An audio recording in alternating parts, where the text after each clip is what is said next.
Welcome to Blunt Advice, the short form show that delivers cannabis industry insight and information in quick hits to help you operate your cannabis on a higher level. Here are your blunt hosts, Francesca and Mike. Well, it's January, the start of a new year, and there are fresh plans that you have for all the success in 2023, I'm sure. And we all know that cannabis presents unique challenges to business planning. A couple. Yeah, local, state, federal laws, compliance changes, banking changes, tax changes. All of that makes planning out the year, it feels like a daunting task. But you need to have a business plan. It's a necessary component to any successful business. And just know that business plans, they come in all shapes and sizes, from very, very simple to very, very complex. The size and scope of your business is going to dictate what you need. But make no mistake about it, you need something. And like the saying goes, a goal without a plan, it's just a dream. So today, we are going to give you some blunt advice on how to create a simple yet effective business plan. We are going to do just that. I love business plans. You so do, I've you been nerd. Waiting all week for this one.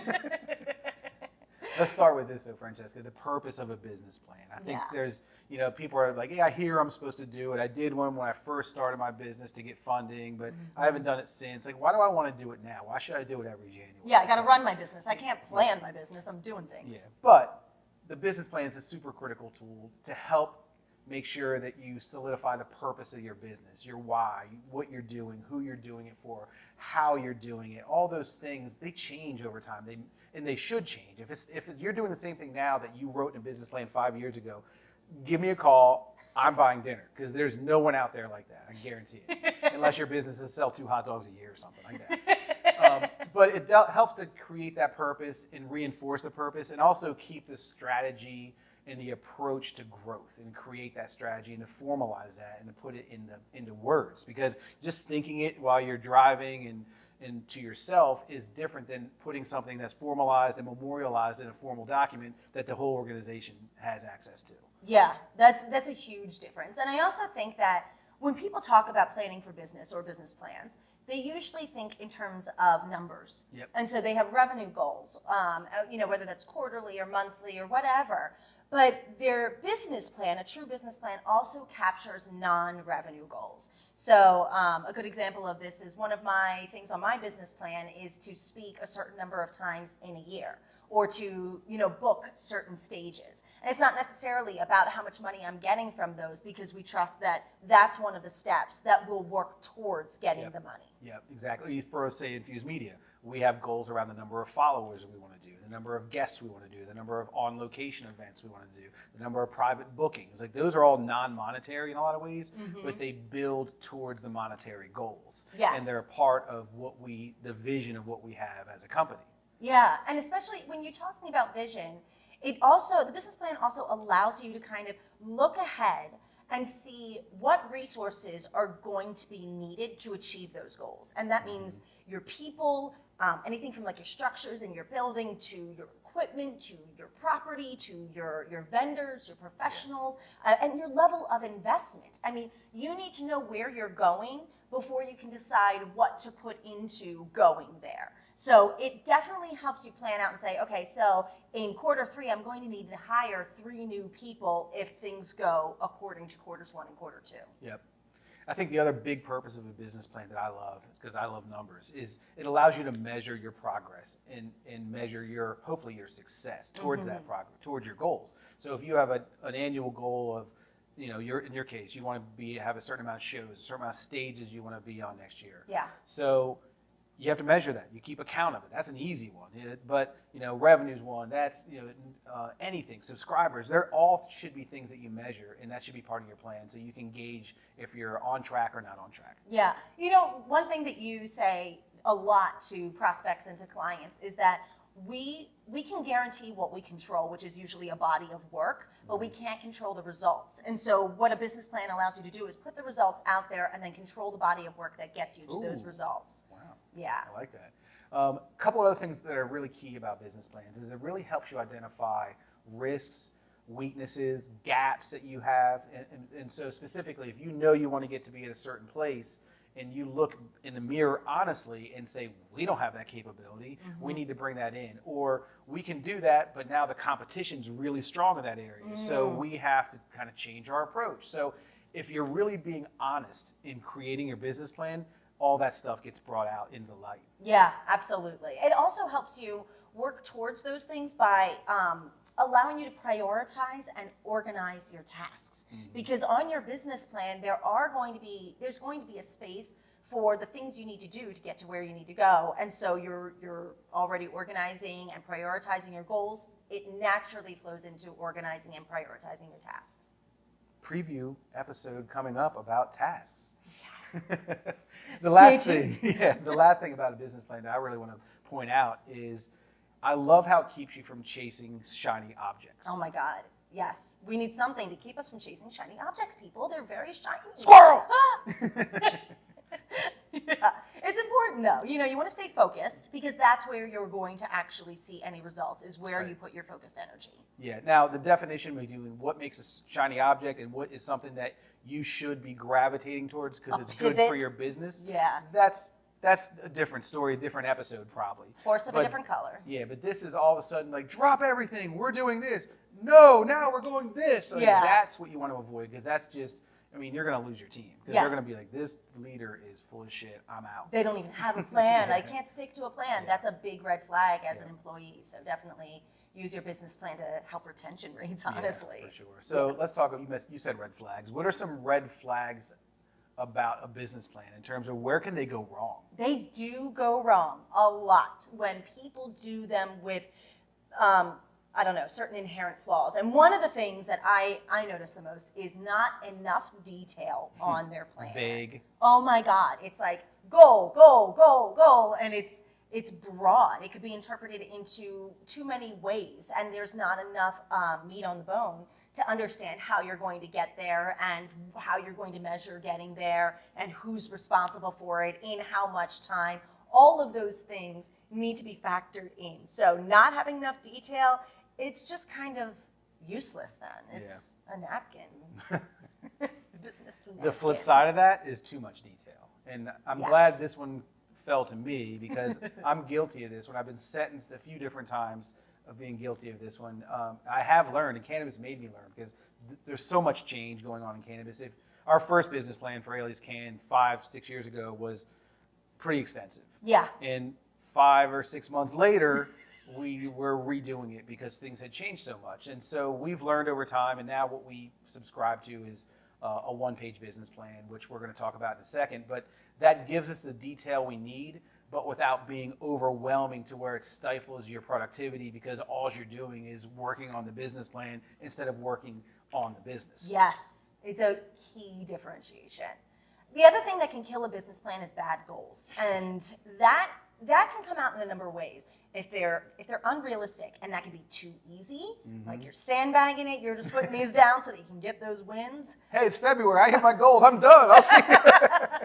But bad goals are also ones that are unrealistic in that there's no way you're going to hit them. Why are you setting yourself up to be disappointed and to fail? Yeah. There's also not measurable goals. There's a lot of ways to write your goals that aren't going to actually be concrete enough or clear enough or measurable enough to be helpful on your business plan. So you've got to think about the what, the who, the how, the when, the measuring. Because if you can't, then it's not a real goal. Yeah. Someone having ownership over the goals is critical. Yes. Because if nobody owns it, nobody watches it. Yeah, that's so true. It's like, I thought somebody else was going to do it. Yeah. It's so true. Right. I think one for me that stands out is people that create a business plan and then just never look at it again. So now it's just basically taking up space on the corner of my desk, or it's holding my door open, or whatever it's doing. That makes your business plan. Yeah. It will. But you're right. I mean, because if you create it and don't look at it, you've just done a task. You haven't created a business plan. Right. And it's not guiding your goals and it causing you to change behavior. Because ultimately you want to look at it and say, all right, it's the end of the first quarter. Yep, we're on track. Great. What's ahead for us? What's in the next 3 months that we need to work on? And so it guides behavior and guides activity and tasks that you will then prioritize. So it's important to continue to look at it on some frequency. Yeah, for sure. We have, as Mike mentioned, this template that we use. That's the one-page business plan. And like you said, it's front and back, so it's technically still one page. But the way that we approach it is starting with the end in mind and then working backwards. And for us, we learned with cannabis, you can't look too far in the future. And so the furthest we will ever set a goal is for 3 years out, which seems far away, but 3 years, Not far. it's 12 quarters. That's it. 24/8. Or that. And what you want to do for your 3-year goal is, this is the high level view. This is sort of the big dream goal, essentially. And it's about having a vision for the team, knowing where you want to go and where you want to end up. Make sure that your long-term plan is also matching with your why. So that's how that 3-year and your why go together. Yep. And I think when we do this, when we kind of construct this, we only have a few things here, maybe 4 or 5. Yeah, it's not kind a of bullet ton of points. goals in 3 years. Yeah, under the 3 year, it's like, here's our goal, here's how we're going to measure it. Right. So, in the case of Francesca, hypothetically, on her speaking side, she may want to say 20 paid speaking gigs in 3 years. Or, somebody who has a business might say, I want to reach 5 million in revenue. Or it could be, I want to expand my operations into 3 total states. Yeah. Or I want to have a media. I want to have 10,000 subscribers to my YouTube channel. Please hit subscribe. Help us get to 10,000.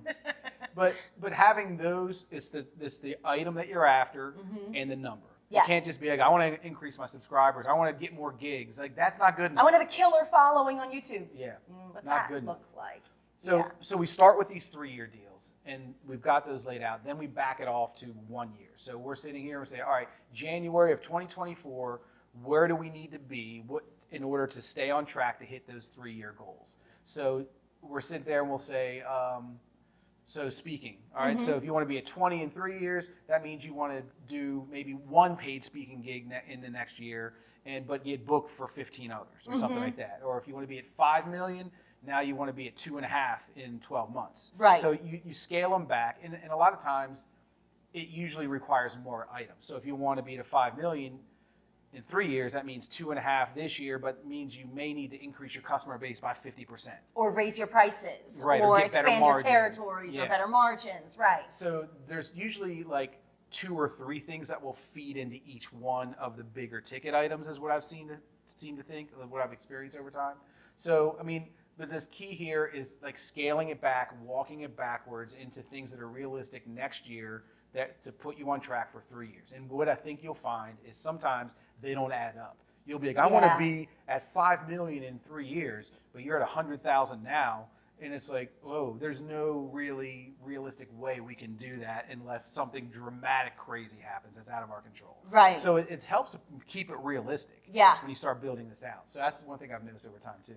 So then, we get these 1-year things, then we break it down into the quarterly items. And these are what really drive the behaviors. This is what drives action and activity and tasks. So these are basically saying, January 2024, I want to be in a certain place. What do I need to be doing the first quarter, second quarter, throughout the year to put me in a position where I'm checking all those boxes 12 months from now? And that means that there's going to be a lot more goals or tasks that you have to do per quarter to reach, the next set of goals for the 1 year, which feeds into the 3-year goals. And so it might be 10, 12 kind of different things I wouldn't per do quarter. any more than that. Yeah. I like to keep it around 10 to 12. Right. You're not winning by adding more stuff onto your plate for the sake of having your numbers go up. Don't do that. Well, what I think you'll find is that you won't get to them all, and then you have to carry it forward. And now instead of having 10 or 12 in the second quarter, you got 15. Now 19 in the third quarter, and 26 in the fourth quarter, and it defeats itself. Yeah. So again, with any of this stuff, I'm a big fan of like start small, and you can always add more tasks later. You can always increase your goals if you're having success. So don't sandbag, but be easy on yourself. Yeah, and especially because not everything takes 1 quarter to get done. So it's about what can you accomplish, within that quarter. And sometimes it might be a task that has to stretch across 3 or 4 quarters or whatever it is. Yeah, exactly. So it's okay to have something take the year and always be a quarterly kind of goal or marker. Yes, let's work backward. Like, I want to be in 3 states. I'm in Okay. 1 state now. I want to be in 3 states. So in the first 2 quarters, I'm going to do market research. The third quarter, I'm going to go and actually visit the states that look like they're most attractive and do some on-field type stuff. The fourth quarter is when I'll make the decision and see how much it's going to cost. Yeah. Like, that's a 1-year thing to get you into 1 more state. Right. And then, Right. but that's the type of work that may take up the whole year to achieve 1 task on your 1-year plan. That's such a good example too. I love that. I think the last part of this whole thing, the last part of our plan at least, is the measurement part. So we have one section where we keep what all the big measuring things are for our different tasks. KPIs, if you want to get all business acronymy, because those are key. What are they? Performance indicators. Thank you. So, I mean, keep this simple too. What is it you're measuring? What's the goal? Where are you actually year to date? And what's the outlook look like? So if you're trying to get to be 5,000 new subscribers and it's mid-year and you have 1,000, then it's not looking good. Right, right. So Something you're doing isn't working. Yeah, so you want to be able to have kind of monitor that and keep the pulse on how your measurements are going and how your numbers are going, because that may cause you to make some tweaks to your business plan. Yeah. And there's nothing wrong with that. It's all No. right. Just because you get done writing your business plan in January doesn't mean you can't adjust things. Right, You know? right, So exactly. that's good to keep in mind. Yeah. I think we want to touch on, I think that's about it now. I think about it. I mean, really, that's kind of it. It's like you've got to break it down. Yeah. You've got to feed into what's coming into the future. You've got to look ahead. You've got to have a vision. You've got to have a plan of attack. You have to have ways to measure it. And that's kind of it. Congratulations. You have a business plan that you check quarterly and hold you and your team accountable with. Yeah. You got it. So we're done. Let's roll it all up. Take a couple of quick hits off this blunt advice. Quick hit number 1, start with the end in mind and work backwards. Quick hit number 2 is be realistic and make sure you push yourself. Number 3, measure for success. Otherwise, it's just a pipe dream. And as always, of course, we want to hear from you. Send us your blunt feedback at bluntadvice@infusedmedia.io. I'm Francesca. And I'm Mike. And in the time it took you to break your snacking resolution, Munchies don't count. you got some blunt advice.